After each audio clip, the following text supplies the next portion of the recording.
ते महानगरपालिकेने केलेली कामं दाखवतात. आमदार म्हणून त्यांनी काय केलं? हे या शहराचं नागरीकरण तेच म्हणतात की लोकसंख्या वाढीचा वेग आशिया खंडामध्ये सगळ्यात जास्त आहे असं तेच म्हणतात. मग ह्या वाढत्या नागरिकीकरणाला ज्या लागणाऱ्या पायाभूत सुविधा आहेत, आता सगळ्याच बाबतीत मी आता इथे एवढं डिटेल बोलणार नाही कारण आपल्याकडे ती वेळ नाहीये.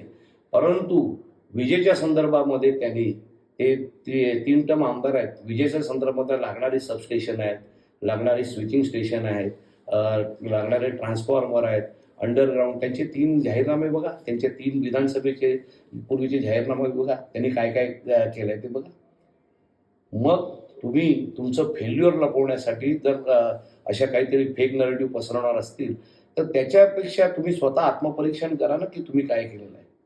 तुम्हाला आज जी लोक सोडून जात आहेत त्याचं आत्मपरीक्षण करा ना. बाटगे आणि हे सगळे शब्दप्रयोग वापरण्यापेक्षा अरे तुमच्याकडे पण नारायण मानकर आले, तुमच्याकडे पण संदेश जाधव आले, तुमच्याकडे पण जनता दलातून प्रभाकर म्हात्रे आले, तुमच्याकडे पण लोक आले ना.